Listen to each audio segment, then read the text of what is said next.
जय जगन्नाथ बंधुगण, आपण को मोर चैनल को स्वागत। बंधुगण, आज भिडियो मनुष्य को भगवान द्वारा दि जाइथिबा एक मूल्यवान भेटी संपर्क में जनइबी, जहाकू प्रायतः आमे समस्ते अणदेखा कर दे थाउ। तेबे आज भिडियोटी आपण मानक पई एते लाभदायक अटे जे जहा द्वारा आपण निजर भल करने सहित अन्य मानकर मध्य भल करि परिबे। तेबे बंधुगण, सेथिपई आपण भिडियो गुडी को स्किप न करी शेष पर्यंत निश्चय देखंतु। आजर एही भिडियो रे मु आपनकु दुब घासर एक चमत्कारी प्रयोग संपर्क में कहवाई जाऊँगी। बंधु माने, दुब घासर एही चमत्कारी प्रयोग आपण मानकर जीवन को बदलाई देव। दुब घासटी प्राय सबु जगार बहुत अधिक सहजरे मिल जाए, हेले आमे मध्य एहाकू बहुत साधारण बोली भावी थाउ। मात्र दुब घासटी कौनसी साधारण दुब घास होई न थाए। आपण माने एहा निश्चय देखिथिबे एवं जानिथिबे जे आमर हिंदू धर्म रे करा जाउथबा अधिकांश पूजा पाठ रे दुब घासर व्यवहार करा जाय थाए। दुब घासटी अनेक प्रकार चमत्कारी शक्ति रे भरी होई रही थाए। एहा सहित दुब घासर मूल रे स्वयं माता गंगांकर वास होई थाए एवं एहार गुप्त रहस्य गुड़िक संपर्क रे बहुत कम लोक माने जानी थांती।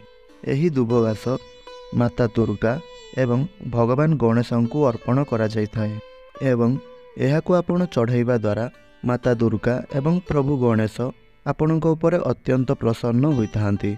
आमर प्राचीन शास्त्र गुड़िकरे एही दुब घासर अनेक चमत्कारी प्रयोग संपर्क में मध्य वर्णना करा जायछि। तेबे सही सबु मध्यरु आज मु आपणकू एही भिडियो रे दुब घासर किछि आयुर्वेदिक एवं किछि तांत्रिक एवं किछि धार्मिक प्रयोग संपर्क में आपण माननकू कहबा पई जाउछि। तेबे एही सबु संपर्क में आपण माने जानिबा पई एही भिडियोटी को आपण स्किप न करी एही भिडियोटी को आपण शेष पर्यंत निश्चय देखिबे। बंधुगण, एही जो दुब घास रही थाए ताहा आम भारत वर्ष रे प्रत्येक स्थान रे बहुत अधिक सहजरे ही मिल जाय थाए। दुब घासर एक विशेष गुण हेउछि एहा बहुत कम जल रे मध्य निजर जीवन यापन करि नै थाए। सुखिला जगार मध्य दुब घास आराम से बंची जाय थाए। तेबे बंधुगण, आमे माने सर्वप्रथमे एहार आयुर्वेदिक गुण संपर्क में जानिबा। दुब घास द्वारा आपण माने आपणक जीवन रे थिबा अनेक गुड़िए समस्या गुड़ी को आपण दूर करिपारिबे। जेउ माने साधक होइथांती आउ जंगल रे रही साधना करिथांती सेमाने मध्य दुब घासर प्रयोग करिथांती। तेबे जेउ माने साधना करिथांती सेमाने मास मास वर्ष वर्ष धरी साधना करिथांती एवं साधना करिबा समय रे सेमाने कौनसी प्रकार खाद्य कौनसी प्रकार जल मध्य सेवन करि नथांती।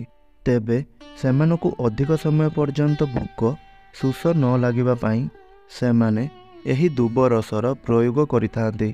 कारण दुब घासर रस पीवा द्वारा 21 दिन पर्यंत भोक लागि नथाए एवं 21 दिन पर्यंत सेमाने निजर साधना को बहुत सहजरे संपन्न करि पारिथांती।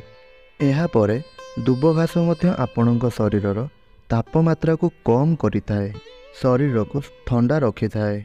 खरा दिन रे मनुष्यर शरीर रे गरम बढ़ी जाय थाए, तापमात्रा बढ़ी जाय थाए, जहा द्वारा आमको बहुत गरम लागि थाए एवं एही अत्याधिक गरम आम चिंतार कारण मध्य पालटि जाय थाए। तेबे एही भली परिस्थिति रे दुब घास आपणको अनेक प्रकार चमत्कारी फायदा प्रदान करिथाए। एहा शरीरर तापमात्रा को कम करने सहित शरीर को ठंडा पहुँचाई थाए। तेबे सेथिपाई आपण गोटे कप दुब घासर रस नियंतु आउ सेथिरे आपण 4-5टी मिसिरीर दाना पकाई दियंतु। तापरे एहाकू आपण गुलाई पी नियंतु। अर्ध घंटाए भितरे ही आपण निजर शरीर रे ठंडा अनुभव करिपारिबे।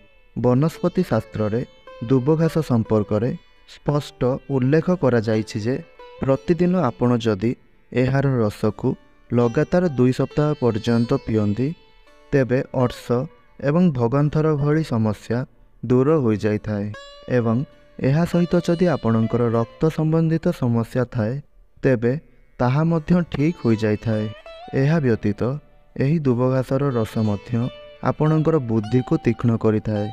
तेबे बंधुगण, जदि आपणकर घरे छोट पिला अछंती एवं ସେମାନଙ୍କର ପାଠରେ ମନ ଲାଗୁନାହିଁ, ଯେଉଁ କାରଣରୁ ଆପଣ ଚାହୁଁଛନ୍ତି ଯେ ସେମାନେ ଭଲ ପାଠ ପଢ଼ନ୍ତୁ ଏବଂ ସେମାନଙ୍କର ପାଠ ପଢ଼ାରେ ମନ ଲାଗୁ, ତାହା ସହିତ ସେମାନଙ୍କର ପାଠରେ ଭଲ ମନ ରହୁ ଆଉ ସେମାନଙ୍କର ସ୍ମରଣ ଶକ୍ତି ବଢ଼ିଯାଉ, ତେବେ ଆପଣ ଦୁବ ଘାସର ଅଧା କପ୍ ରସ ବାହାର କରନ୍ତୁ ଏବଂ ସେହି ରସକୁ କେବଳ ଆପଣ ଆପଣଙ୍କର ପିଲାଙ୍କୁ 7 ଦିନ ପର୍ଯ୍ୟନ୍ତ ପିଇବା ପାଇଁ ଦିଅନ୍ତୁ। ଦେଖିବେ ଆପଣଙ୍କ ପିଲାଙ୍କର ବୁଦ୍ଧି ପ୍ରଖର ହେବା ପାଇଁ ଲାଗିବ ଏବଂ ସ୍ମରଣ ଶକ୍ତି ମଧ୍ୟ ବୃଦ୍ଧି ହେବାକୁ ଲାଗିବ। ପ୍ରତିଦିନ ଏହାର ରସକୁ ପିଇବା ଦ୍ୱାରା ମନକୁ ଶାନ୍ତି ମିଳିଥାଏ। ଶ୍ୱାସ ଏବଂ ବିପି ସମ୍ବନ୍ଧିତ ସମସ୍ୟାଗୁଡ଼ିକୁ ମଧ୍ୟ ଏହା ଠିକ୍ କରିବାର କାର୍ଯ୍ୟ କରିଥାଏ। ତେବେ ଏହାର ଗୋଟିଏ କପ୍ ରସ ଆପଣ ଲଗାତାର 1 ମାସ ପର୍ଯ୍ୟନ୍ତ ପିଅନ୍ତୁ। ତେବେ ଯଦି ଆପଣଙ୍କର ଶ୍ୱାସ ଏବଂ ବିପି ସମ୍ବନ୍ଧିତ ସମସ୍ୟାଗୁଡ଼ିକ ରହିଥାଏ, ତେବେ ତାହା ସବୁ ଆପଣଙ୍କର ଠିକ୍ ହୋଇଯିବ। ଏବେ ଆସନ୍ତୁ ଜାଣିବା ଏହାର ଦିବ୍ୟ ଚମତ୍କାରୀ ପ୍ରୟୋଗ ଗୁଡ଼ିକ ସମ୍ପର୍କରେ। ତେବେ ବନ୍ଧୁଗଣ, ସେଥିପାଇଁ ଆପଣମାନେ ଭିଡ଼ିଓଟିକୁ ଶେଷ ପର୍ଯ୍ୟନ୍ତ ନିଶ୍ଚୟ ଦେଖନ୍ତୁ, କାରଣ ଅଧା ଜ୍ଞାନ ସର୍ବଦା କ୍ଷତିକାରକ ହୋଇଥାଏ। ଭିଡ଼ିଓ ଶେଷରେ ଆପଣମାନେ ଏହାର ଏକ ଗୁପ୍ତ ପ୍ରୟୋଗ ସମ୍ପର୍କରେ ମଧ୍ୟ ଜାଣିବା ପାଇଁ ପାଇବେ।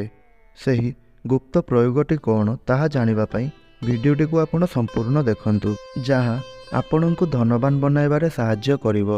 ଆପଣଙ୍କ ଜୀବନରେ ଚାଲିଥିବା ସମସ୍ତ ଧନଜନିତ ସମସ୍ୟା ଦୂର ହୋଇଯାଇପାରିବ। ବନ୍ଧୁଗଣ, ଯଦି ଆପଣ ପ୍ରତ୍ୟେକ ଦିନ ଦୁବ ଗଛର ଚେରକୁ ଘୋରି କିମ୍ବା ସେହି ଦୁବ ଗଛର ଚେରକୁ ଆପଣ ପାଉଡ଼ର ବନାଇ ତାହାକୁ ଆପଣ ତିଳକ କରି ପ୍ରତିଦିନ ଆପଣ ନିଜର ମଥାରେ ଲଗାନ୍ତି, ତେବେ ଏହାଦ୍ୱାରା ଆପଣଙ୍କର ବୁଦ୍ଧି ସ୍ଥିର ହୋଇଥାଏ ଏବଂ ଆପଣଙ୍କର ସ୍ମରଣ ଶକ୍ତି ମଧ୍ୟ ବୃଦ୍ଧି ହୋଇଥାଏ। ଏପରିକି ଏହା ଆପଣଙ୍କର ଚେହେରାରେ ଚମକ ମଧ୍ୟ ଆଣିଥାଏ।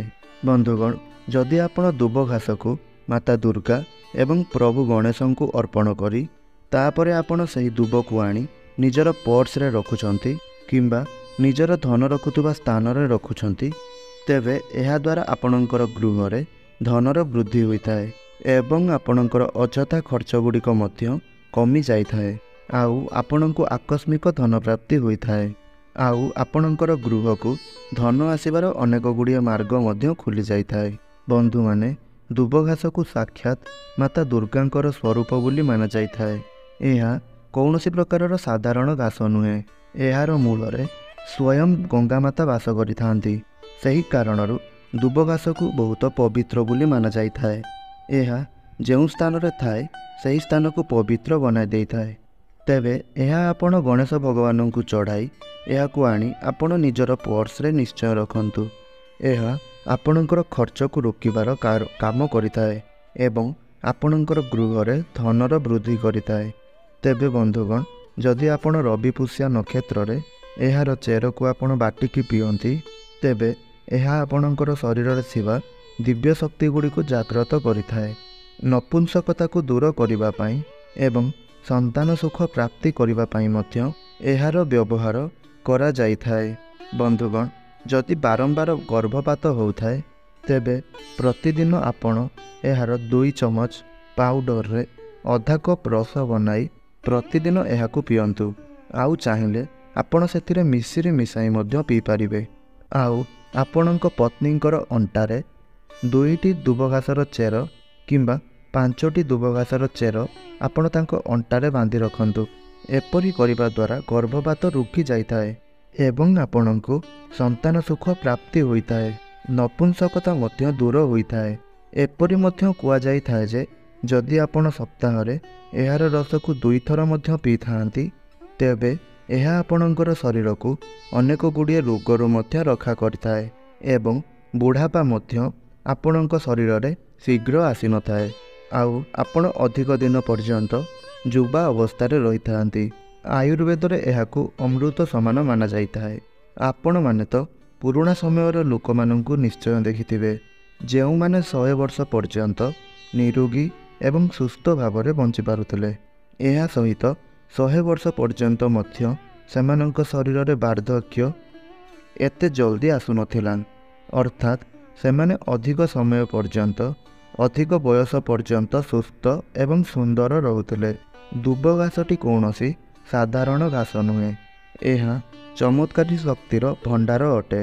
ତେବେ ବନ୍ଧୁଗଣ, ଯଦି ଆପଣଙ୍କୁ ଏହି ଭିଡ଼ିଓଟି ଭଲ ଲାଗିଥାଏ ତେବେ ଭିଡ଼ିଓଟିକୁ ଆପଣ ଲାଇକ୍ କରି ଚ୍ୟାନେଲଟିକୁ ସବସ୍କ୍ରାଇବ୍ କରିନେବେ ଏବଂ କମେଣ୍ଟ ବକ୍ସରେ ଜୟ ଶ୍ରୀ ଗଣେଶ, ଜୟ ମାତା ଦୁର୍ଗା ନିଶ୍ଚୟ ଲେଖିବେ। ଧନ୍ୟବାଦ।